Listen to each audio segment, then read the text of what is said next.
दोस्तों, ये कहानी प्रयागराज की है एक ऋषि की, जो बड़े ही परेशान थे, बड़े ही सोच में थे। उनकी एक कन्या थी जिसके शादी के लिए उन्हें एक वर की तलाश थी, और वर की तलाश करते करते उन्होंने अपने शिष्यों में ही वर ढूंढना स्टार्ट कर दिया। तो चलो स्टार्ट करते हैं कहानी। एक प्रयागराज में एक ऋषि का आश्रम था। उनकी एक अति सुंदर कन्या थी। कन्या को विवाह योग्य जानकर उन्होंने अपने शिष्यों में से सद्गुणी शिष्य के साथ उसका विवाह करने का निर्णय लिया। दूसरे दिन ऋषि ने अपने शिष्यों को बुलाया और बोले, अपनी कन्या के विवाह में देने के लिए मेरे पास सोने चांदी जेवरात आदि के आभूषण नहीं है। मेरे बच्चों, क्या तुम स्वर्णाभूषण चुरा के ला सकते हो? सोने चांदी के गहने चुरा के ला सकते हो? पर एक बात का ध्यान रखना, चोरी एकदम गुप्त रूप से होनी चाहिए। किसी को भी इसकी भनक नहीं पड़नी चाहिए, किसी को इसकी जानकारी नहीं होनी चाहिए। उस दिन से शिष्यों ने अपने तथा मित्रों के घर से, अगल बगल से, जहाँ से हो सके, क्योंकि वो रियल के चोर तो थे नहीं, इसलिए वो जहाँ तक हो सका आसपास पड़ोस से स्वर्ण आभूषण चुराना शुरू कर दिए और चुपचाप गुरुजी को लाकर देने लगे। कुछ दिनों में ढेर सारे स्वर्ण आभूषण एकत्रित हो गए। एक दिन की बात है कि गुरुदेव ने देखा कि उनका एक शिष्य जो था बड़ा उदास था।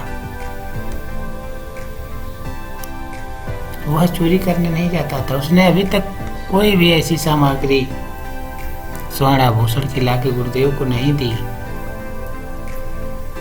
वह उसके सिर पर हाथ फेरते हुए बोले, बेटा तुम ही एक ऐसे मेरे शिष्य हो जिसने कुछ नहीं लाया। क्या बात है?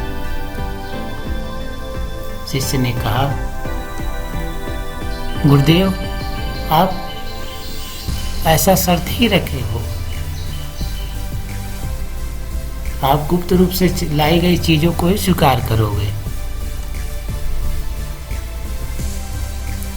और पाप ऐसा कर्म है जिसे गुप्त नहीं रखा जा सकता।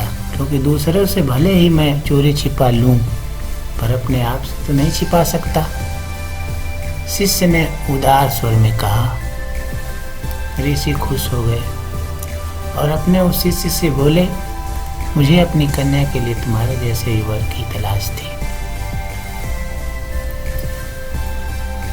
वस्त मुझे धन की कोई जरूरत नहीं है। शिष्य, मुझे धन की कोई जरूरत नहीं है, मैं तो केवल सदाचार की परीक्षा ले रहा था। मेरी कन्या के लिए योग्य वर केवल तुम ही हो सकते हो। ऋषि ने अन्य सभी शिष्यों को बुलाया और कहा, तुम लोग नैतिक परीक्षा में सफल नहीं हुए, अतः चोरी की हुई सभी चीजें तुम्हें